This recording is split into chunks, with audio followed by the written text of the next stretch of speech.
Tonight on NewsWatch 12 at 6, a license plate camera is being presented in Talent City Council meeting tonight. Details on the camera and potential concerns up next. And the WNBA is returning to Oregon, what that means for professional basketball and the state up next. And Lithia's newest feature is on a roll after debuting this morning. All this and more coming up next on NewsWatch 12 at 6. Watching out for you. This is NewsWatch 12 at 6.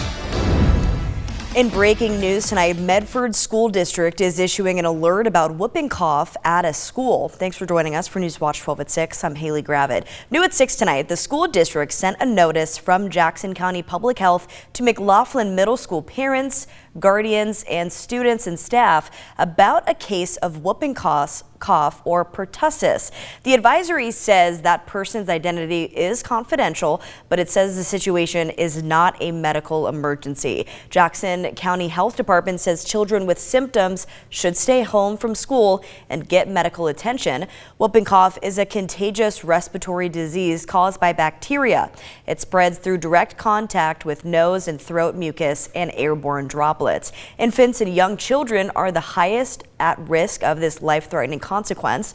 It can be treated with antibiotics. Symptoms include cold-like effects followed in a week or two by coughing fits that can persist for weeks or even months. And on to a top story tonight. An incident at Crater High School yesterday has a 16-year-old student in custody for possession of a firearm, but safety concerns remain. The incident comes less than a week after Crater High School received a threat through social media. NewsWatch 12 spoke with Lieutenant Josh Abbott from the Central Point Police Department about how school staff, security, and police respond to these types of incidents. Lieutenant Abbott says communication between schools and police is key as the relationship allows students to talk to trusted adults who will then take protective measures. When it comes to school events like this, sometimes the best defense, you can put up all kinds of security measures and stuff, but people will figure out ways to get through those. And so one of the biggest things we can rely on is data leakage. Central Point Police say that there was no direct threat made to the school and there was no connection to the threat that was made last week to this one just yesterday. The 16-year-old remains in jail at the Juvenile Detention Center tonight. And tonight, police in Talent are presenting new technology aimed at protecting its residents. The Atlanta-based organization Flock Safety offers license plate recognition cameras, or LPRs, as a tool for law enforcement to fight crime. NewsWatch 12 spoke with Flock Safety about how the technology works and some safety concerns about what happens with the data that's collected. We do not sell it, share it. We don't do anything with this data. All the data belongs to the law enforcement agencies in question. What those law enforcement agencies can do is they can opt to share data with other law enforcement agencies. With crimes often crossing jurisdictions, sharing information across agencies allows these cameras to benefit multiple agencies. Tonight, police and Talent are simply presenting Flock Safety technology to the City Council. We'll keep you updated on any information. Now, in some exciting news for women in sports and the WNBA, professional women's basketball is returning to the great state of Oregon. NewsWatch 12 Sports' Peyton Manny joining us live in studio to talk about this big announcement with us. Peyton, walk us through what this means for WNBA and for women in sports. Yeah, what a day, not only for the state of Oregon, but for women in sports. For the first time in over 2 decades, Portland will have a women's basketball team to watch and root for. So today, I am honored to officially announce that we have awarded Portland the 15th WNBA franchise.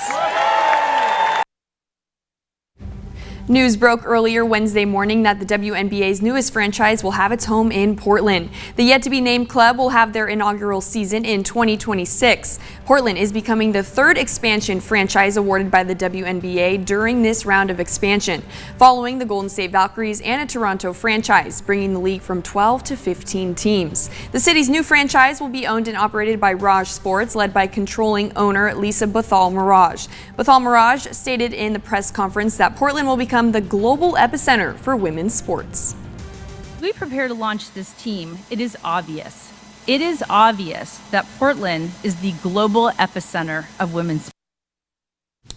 The franchise will play its home games at the Moda Center in downtown Portland, and you can already put a deposit down for some season tickets at WNBA.com/Portland.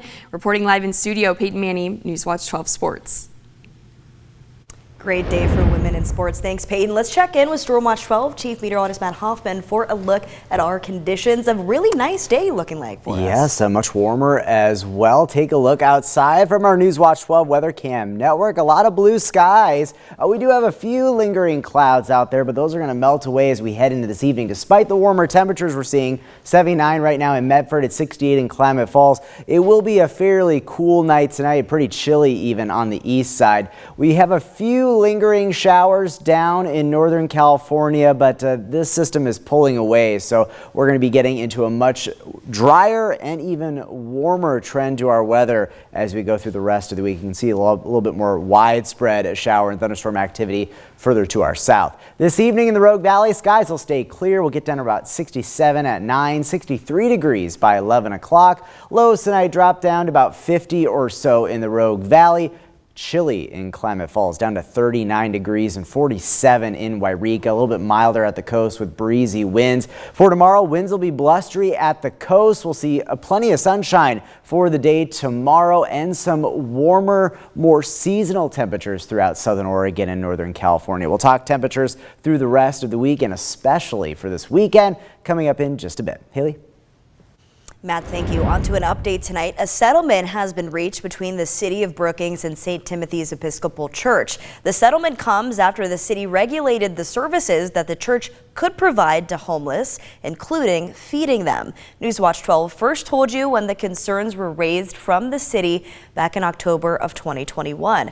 After the church filed a lawsuit against the city in January of 2022, the organizations have reached a settlement in the most recent city council meeting, including in the $400,000 settlement. The city did agree to repeal the ordinance and abatement notice for the church for charitable services. You can find all the information on our website, kdrv.com.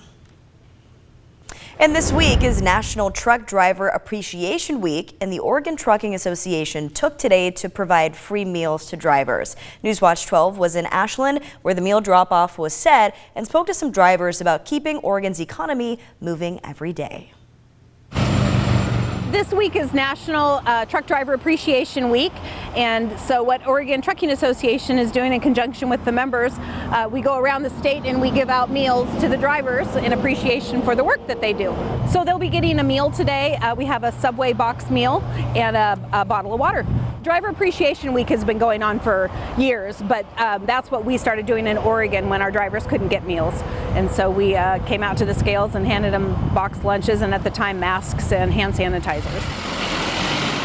We usually bring a certain number of meals to each location and we give them out until they're gone. And so Klamath Falls was new this year and we did a breakfast location or breakfast box over there starting at 7 a.m. So we ran through them in about an hour, hour and a half. Driver Appreciation Week, so we got lunch for you. Truck drivers are the backbone of the transportation, and they keep everything moving in the United States. So we want to honor them, tell them we appreciate them. So we're here to give them a free lunch and just to tell them we appreciate what they do. And without them, we wouldn't have what we need at our homes, and just to make sure that they know that we care about them being out there. They don't always get it because they're out on the road away from society so much. Also, in a community impacted nonprofit is partnering with the city of Ashland to bring a mobility chair to Lithia Park. Today, they got the project off the ground and the wheels on the ground. Take a look. David's Chair brought its newest electric track chair to the park, and it's now ready for community members to use. Some people with mobility challenges say that exploring nature has not been easy for them, and now they're excited for this chair to help change that. We do not live in a world that is built for people on wheels, right? It wasn't organized that way. It was built for people with legs and can move that way. And so the built environment is against us. This overcomes that for us. The chair is free for anyone to use if they reserve a slot online. The link to do so is on our website, kdrv.com. The White City-based nonprofit operates 22 track chairs and 8 trailers throughout 5 states, including here in Oregon. And Ashland Parks and Recreation is receiving over $1.7 million in state grants for 2 future projects. Take a look at Phase 1 of East Main Park, a bicycle track and skills park. Another project is the resurfacing of the Hunter Park tennis courts. The funding comes from the statewide comprehensive outdoor recreation plan, which requires a 40% match for each project from Ashland Parks and Recreation. This year, all students in the Siskiyou Union High School District will eat for free. The district received a grant that will help those meals be sourced as locally as possible. NewsWatch 12's Brinkley Hill is here to break it down for us. Hey guys, California has invested $1.65 million into farm-to-table grants. This money is not only helping getting healthy foods on the lunch trays for students, but it's also helping local farms make upgrades to become USDA certified. NewsWatch 12 spoke with Morgan Ham, the chef at Siskiyou Union High School District. He makes food to serve lunch and breakfast for multiple high schools, as well as helps to manage 48 students who are part of 2 different levels of culinary classes. Ham helped get grants for the school and put this farm-to-table process in place. The problems with these smaller farms is that they can't produce the level of volume that we're asking for. We get money to purchase food, they get money to be able to scale up. The funding helps the farm upgrade their resources, like adding greenhouses, washing stations, all to make their food USDA certified and eligible to supply to the school. Take a look at all the schools that are receiving this funding and now can invest in their farm-to-table programs. The Siskiyou Union District received $200,000, as well as Butteville Union Elementary School District. Tule Lake Basin Joint Unified School District also received some of this funding. And now Moon Toad Farms is receiving almost $350,000, and their produce is directly working with the Siskiyou Union District. Karuk Tribe is also getting almost $350,000 to advance their programs, and Homeward Bounty Farm is getting over $280,000 to help supply produce for Butteville Union Elementary School. For more information on this program, you can head to our website, kdrv.com. In studio, Brinkley Hill, NewsWatch 12. Brinkley, thank you. Let's look at a scam alert tonight. The Josephine County Sheriff's Office is warning local businesses of scammers posing as law enforcement. The scammers call the business and say they are working on an investigation and need a list of their current clients along with their phone numbers and even their emails. The scammer turns around and calls the customers requesting payment for the services that they are receiving from your business. The Sheriff's Office says that it provides a business with a search warrant or a subpoena for much of that information. Onto a crime watch. A traffic stop on Highway 140 near Salt Creek Road resulted in more than 2,200 pounds of marijuana to be seized. The Jackson County Sheriff's Office had initiated the traffic stop of a white van for traffic violations when a canine alerted on the vehicle. Deputies found 43 boxes of processed marijuana seen here. The driver had paperwork indicating the cargo was hemp. Investigators tested the product for THC content, confirming it had a 17% THC. Criminal charges are being reviewed by the district attorney's office. And happening now, the Grants Pass City Council is meeting to adopt a resolution regarding allowable locations for public camping. It comes after the City Council approved 4 locations in city limits for public camping in regards to the homeless population. There has been continued issues raised by residents before and after the Supreme Court sided with the city of Grants Pass in the ruling to allow for fines for illegal camping. After the decision, Grants Pass decided to allow 4 locations to be used as legal public camping areas. Tonight, the council has a resolution to change allowing locations for camping. We'll have more on NewsWatch 12 at 11 to decide what was happening with that decision there.